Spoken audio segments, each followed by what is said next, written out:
I'm Bubba Joe. What? No, it's Kaupenjoe, and today we'll be revisiting the 1997 action-adventure game that started it all, Grand Theft Auto. In this retrospective, we'll be seeing the beginning of one of the biggest franchises of them all, the great, the not so great, and the ugly. Oh my. To finally answer the question, does it hold up? Well, let's see. GTA 1 opens in Liberty City and the craziness starts with the controls. Imagine a PlayStation controller. In order to move forwards, you press X. Reversing, which includes moonwalking by the way, is triangle. Turning is done with the left and the right D-pad. Attacking is done with circle and entering and exiting cars is done with square. Okay. Additionally, with R2, you can... yeah. There is a fart and burp button, similar to one of my favorite games of all time. But this is weird, okay? This is a weird one. And yes, the R2 button also makes you honk your horn when you're in a car, but still. Surely the fact that there's a fart and burp button is an optimistic sign of the future and for things to come, right? Maybe. When you start the game, you're dropped inside of this world with only one direction to go, towards the payphones. Because there's where we get the jobs. For all you young'uns out there, payphones were literally landline phones that were installed on the streets.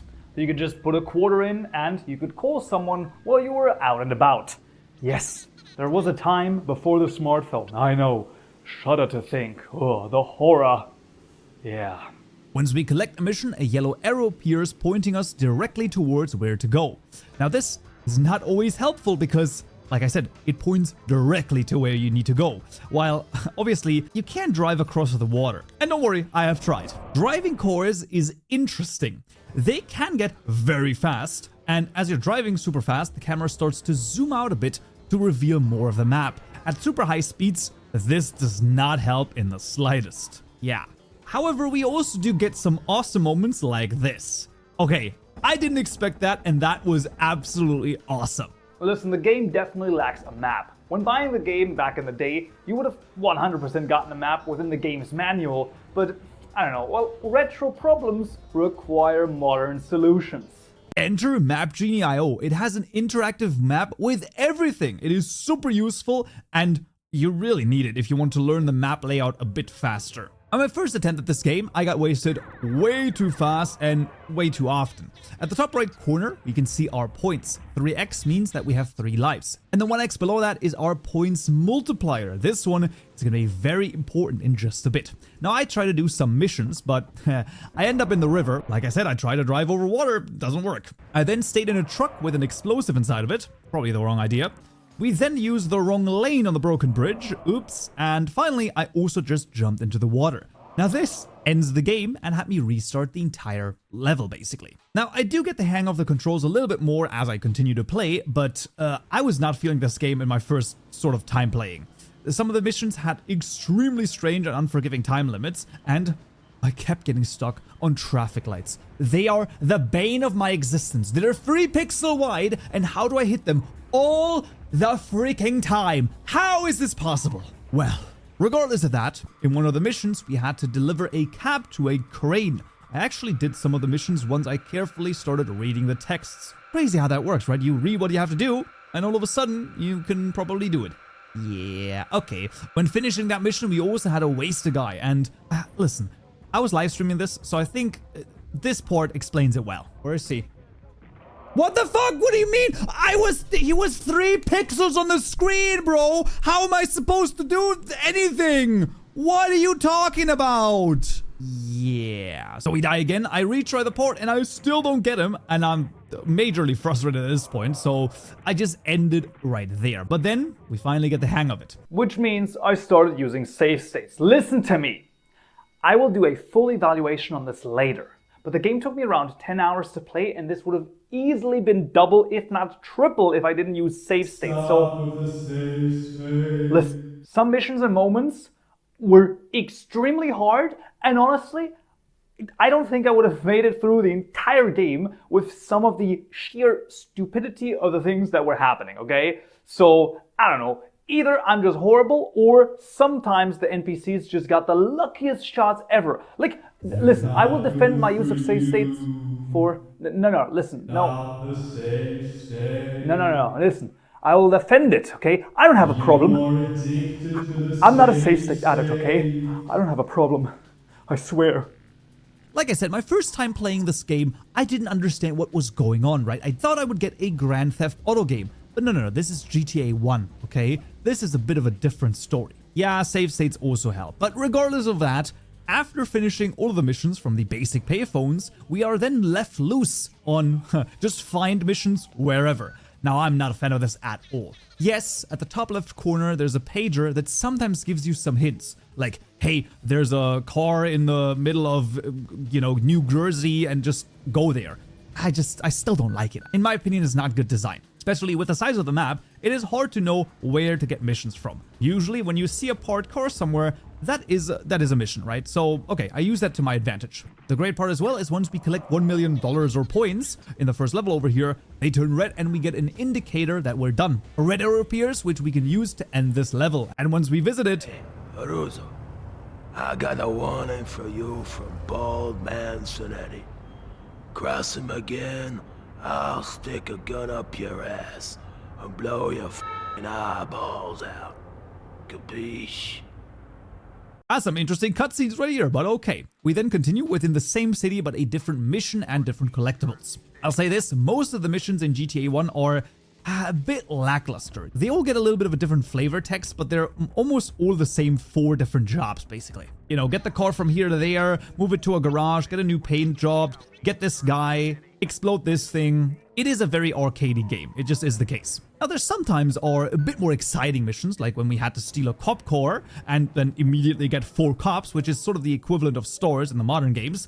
The cops, though, barely give you any issue. Like, yes, they do give you some issue, but at 4 cops, they will start blocking the roads here and there. But maybe it's the save states, but even then, I spent some entire missions with 4 cops and I was able to deal with them. I wouldn't say without issues, but with little issues, let's say. And what's also crazy is the cops slow down the game significantly. Specifically, when you have like 4 cops all shooting at you, bullets are a major source of lag in this one. I'm not quite sure what getting busted does. It seems to have me lose my multiplier and also all of my weapons. So obviously you don't want to do that, but I don't know. It doesn't seem that crazy. Here's another interesting mission though, controlling an explosive RC car. And then I softlock myself in one mission because this rigged truck with a bomb, I accidentally get out of it. And the issue is, when you have a parked car where the driver door is inaccessible, so next to a wall, you're not able to get back inside of it. That is super frustrating, and I ended up deliberately failing the mission because, what am I supposed to do? I can't get back into the truck. That was really not nice. Luckily though, most of the issues are behind us. Within Liberty City, the remaining missions are getting some trucks to the docks, delivering some cars, sometimes with a payload and sometimes to just random locations. Especially in this first half of the game. And yeah, GTA 1 and to an extent GTA 2 are both more like arcade games rather than sort of a story that neatly ties everything together. And that's also how you should play them. It's not necessarily a bad thing, but going in expecting the GTA experience from what you might be used to from like GTA 3 or Vice City or something like that, that's not what you're gonna get here. With $2 million collected, we get another cutscene and... The cops are crawling up my ass with flashlights looking for you. I booked you a flight to San Andreas. Yeah, this means we're going to San Andreas. As for the story, listen, there's nothing deep into this, right? Like, it's not that bad. And of course now we are in a new city, which means we have to relearn the entire layout. Now it does keep things super fresh, which is nice, but I don't know. We also get a couple of new cars and the flavor of the missions is obviously a bit different. Like, the name No Chen is like, is it like, I mean, I feel like that's not an accurate Chinese name. Alright, examples. There you go. The gunplay. Well, I should probably mention it. It's not good at all. The issue is, it is unbelievably inaccurate, okay? So sometimes it's kind of fun, but when you turn and shoot, the NPC has to align exactly.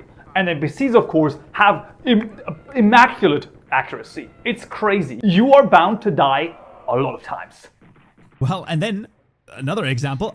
Look at this. How does this keep missing? This is crazy. Like, why? Yeah, direct one-to-one gunfights either end in you dead immediately or you firing off a shot before the NPC can. It is not well done. Yes, there's armor that you can get, but like, still, it's just not well done. I like the gunplay, it lacks a certain je ne sais quoi. Well, next mission, we get 3 cores, all with bombs in them, and we have to disable them. 60-second time limit, shown from the beginning of the mission. That's pretty nice. I'm pretty sure in the first level, the countdowns were only shown when like 20% of the countdown was remaining. Or maybe I just didn't notice. I don't know. It just felt unfair, okay? Here, it is communicated from the beginning, so we're totally good. We get the bombs disarmed and bring back the cores to their original places. We do this for like 5 cores, a limo, and then boom. Or I guess no boom, and mission complete. In San Andreas and onwards, missions sometimes just randomly continue. I don't quite know. I mean, it's better than just find some missions wherever, so I'm okay with that. I was majorly confused though, because with this random mission, when they said make him talk, you just gotta beat him up once. Okay, whatever then. With the information, we then get a rocket launcher, and once the boat comes over, a bada bing, a bada boom, yeah. Mission complete. Each time we complete a mission, we get a +1 to our multiplier, and that is the ticket to finishing these, well, later levels. Because in this case, clearing the boat gets us 30k, but with our 5x multiplier, we get 150k. Later missions that are worth like 90,000 with an 8x multiplier get you like 720k, which is huge. Definitely needed too, because, yeah, the limit increases as well. So at first it was 1 million, now it's 2 million, it's gonna be 3 and 5 million in the coming levels, so oh my. Quite often when we accept a mission via a call, we then must move to a different payphone to get the details. I mean, it's like A for realism, but in terms of game mechanics, it's kind of somewhat annoying, I don't know. Well, here we collect some payment from people and then bring the money back to Chinatown. And there it is, mission complete. That's how easy it is. As so often with these missions in these levels, we continue by getting another mission immediately following. Now, turns out this one is super easy. So with an 8x multiplier, we'll be done in no time. Now that the cops are following us, let's talk a little bit about that. Overall, the cops in GTA 1 are barely an issue at all. Even with 4 cops maximum wanted level, they might set up some road blockades, which in general, if you're not in a super fast vehicle, you can avoid. And I actually did multiple missions with cops following. Now, to be fair, if I didn't have any save states, I would agree you'd have to be a little bit more cautious. And once again, next mission, we have to get a core in 60 seconds. This time, the time limit once again, clearly communicated. Nice. Taking the car from like 2 blocks away, putting it into the garage, has us finish the mission. This one was, they were like pretty easy this time around.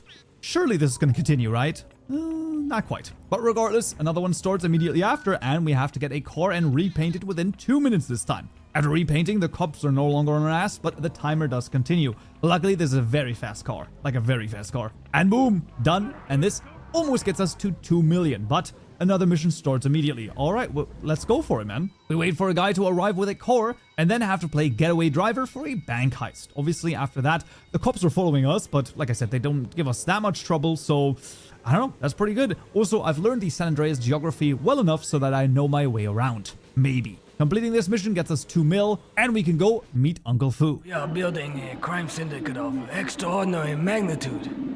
We extort money in the tradition of our ancestors. You honor our family.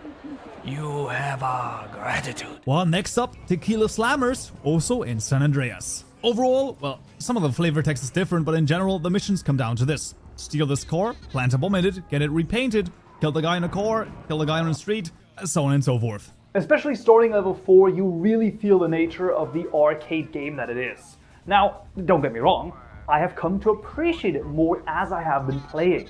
But I just honestly expected something different from the beginning of GTA. But once you know that you're playing an arcade game, I think it's totally fine. As for interesting missions, the first 2 big ones are, well, just getting a bunch of people. First, over here, the ones that have debts, and then 8 cops because of a bet. I mean, sure. The 8 cops are quite hard because we have to do it in a 8-minute time limit too.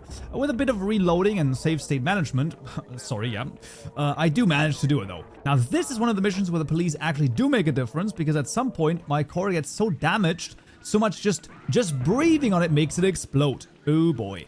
The issue here also is that there's no indication that this is happening. Yes, there's a tiny indication that your car is damaged, but not that it's like close to exploding. We get rid of all of the cops and we get a 4x multiplier, and usually once a mission is done, well, the cops stop following you. This is so well done. It is actually amazing. Basically, you finish your mission and you lose all your cops. Utterly unrealistic, but for the game design, works wonders. We get a follow-up mission where we have 3 cars and we have to dump them in the ocean. I actually really like this mission. My issue just is that, unlike in modern GTA games, where you can jump out of a full-speed car, here you can't. So I struggled quite a bit to get the cars into the river without me also falling into the river. Well, alright, all 3 cars are disposed of, and sadly, there's a bit of an unfortunate timing with the police. I collect some of these boxes to find a police bribe, but I only find a machine gun. I think someone should put that on a t-shirt, right? Luckily though, we also find a multiplier up. Yeah, so these boxes contain weapons, police bribes, get out of jail free cards, and even multiplier ups.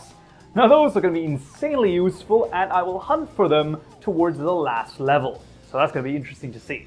Well, I finally repaint the car and continue the mission. We talk to someone, and then we talk to another group, and then we have to kill one of the guys in the confusion. This was a weird mission, but okay. We then get 5 minutes to destroy 4 TV vans.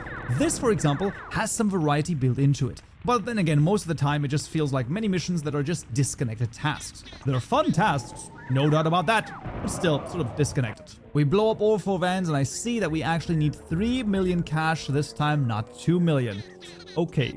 Oh well. Well, there's a couple more missions available on the payphones. With a 9x multiplier, sure, 1 or 2 missions are gonna solve this at most. Easy. Well, blowing up some more vehicles, this time's buses. We get a rocket launcher, so that is a very easy task. This is quite similar to the vans, although this time the buses are just stationary, so okay. Well, 2 of them are driving, but really, they're taken care of, and 3.6 million. Goddamn, those multipliers really make the game. Because there's an immediate mission after, we have to meet up with 4 people, and we finally ended by getting one of the cops that is onto the gang. And so we end the level, finishing everything in San Andreas with this cutscene. Pretty boy, you done real good for me, no? Now it's time for you to find out why they call me the donkey, huh? I do not want to know why you're called the donkey, okay? Thank you very much.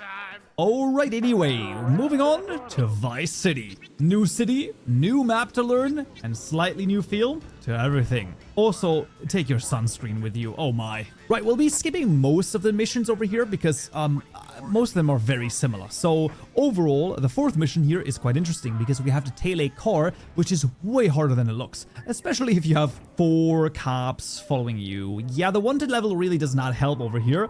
They definitely make this mission needlessly hard, okay? Once tailed to the location, we take a truck with some explosive bombs and bada bing bada boom, the entire building goes kaput. Yeah.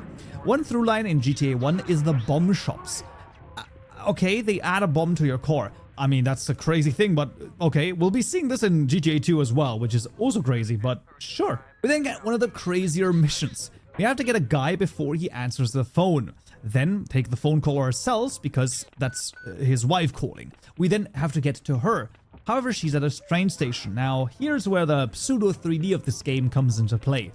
She is on a platform, which is only accessible via this walkway. Now, I'm gonna show you the map of Vice City. How do you think you get to this particular walkway? Yeah, well, you have to go all the way to there. I drive around for 10 minutes until I look at the map and I'm like, okay. I slowly, very slowly, walk over there, and this game is just not made for walking, okay? I mean, usually these boots are made for walking, but this game is not made for walking, okay?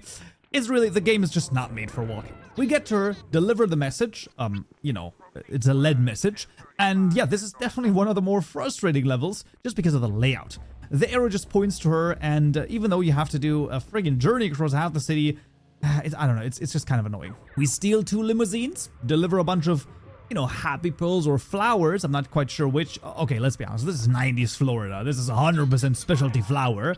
And after it gets delivered, well, we're not quite at 1 million. However, at 6x multiplier. Nice. As for the other missions in level 5, there's nothing too interesting. We did have to kidnap the kid of the boss, which is, I don't know if that's necessarily kidnapping, but whatever the case may be. One of the weird things here is that we always have to visit him at Banana Heights, right here in his layout, and then we always have to go from there to another destination. We could have just skipped the visit, but alright. The last mission we do is fitting a car with a bomb once more, and then delivering that explosive package. After that, we end level 5 with over 3 million, and done. Listen to me, you 2-bit motherfucker, sucker! I hear you're working behind my back. If that's true, I'm gonna fuck you like a crazy bitch. Get the out of my sight! And so last level, Raster Blaster. This one is quite special. We first get to blow up a core, but then, before I do anything else, I want to collect all of the modifiers up. Because this level, we need to collect 5 million US dollars. And with such a sum, every modifier up is huge. Now luckily, with Map Genie, I am able to easily find all the multipliers. So I spent like, I don't know, an hour or so to gather all of them. The only issue is that roof climbing here is super slow. But okay, we get multiplier 4. We then get multiplier 5. Of course, multiplier 6 also comes with a kill frenzy. Nice. We're given a rocket launcher and we have to do 5k in damages. Easy enough. Finally, we get multiplier 7, which is far behind this fence over here on a military base. That was a lot of walking. And multipliers 8 at the beach and 9 in a garage, and that's it. Now, that is some crazy multipliers. Having a 9x multiplier for the second mission is huge. And the second mission is also interesting because we get to choose. We can either work with Babylon, i.e. the cops in Vice City, or we can work with the Rasters. I'm gonna be real, I choose the Rasters. Sounds more fun in my opinion. In general, the missions still don't change that much, although due to my choice, I do think that it's a little bit more interesting than like what's happening. We blow up another building and we make great progress for both money and multiplier. Markiplier? No, multiplier. Okay. And then the hardest mission by far is getting this limo destroyed where we used to deliver the missions to. 4 guys continuously shooting is very rough. And at some point I figure out we just have to, well, basically just go full force into it, and then finally we get the limo destroyed. There's another very fun kill frenzy where we have to control an RC core and get 9k damage. That's just very straightforward. We make another 90k, so that's something, but definitely not everything. We can still find random missions on random payphones, so I get one in Vice City Shores, and this one is honestly a great combination. We destroy a van and take a replacement van to the TV station and put a load of stuff in there. Then we load in another special and maybe explosive surprise and deliver the truck to the cops. This then explodes the entire station and gets us just above 5 million. Nice. We talk to the last guy and get a not so interesting ending cutscene. Hey, rude boy. Got the idea that you got the job done and thing. I'm just saying well done on that. Serious cash in the briefcase, you know. So, I don't think I'll be seeing you for a long time. That's kind of it. And yeah, before anyone asks, I did play GTA London, or London 1969. Nice. Now, I played it for the PlayStation, and it basically is just GTA 1 set in London. And, well, I mean, I guess with a different accent. Alright, chap. Hello there. Oh, governor. So, I don't know. The real changes are mostly made in London 1961, which is exclusive to the PC and basically just another mission pack. London 1961, for example, added drive-by shooting mechanics, nitro, and a couple of other things. So in general, it is pretty much the same, so I didn't go too in-depth into it.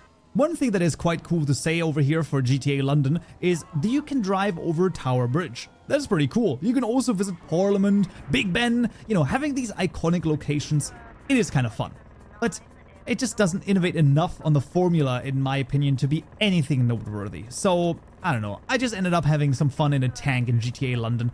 So, I don't know. I never encountered a tank in GTA 1, so I was just missing some things. I'm gonna be real. But yeah, both mission packs, it's just more of the same, with 1961 having slight improvements. But honestly, GTA London, really nothing worth speaking about. I'm gonna be real. Alright, GTA 1. Listen, I started the game and I thought it was an absolute piece of crap, okay? I didn't think it was worth playing in the slightest. That has changed ever since my second play session. I got used to the controls, at least somewhat. I also started using save states, which 100% helped, which I know that it's not too good, but okay.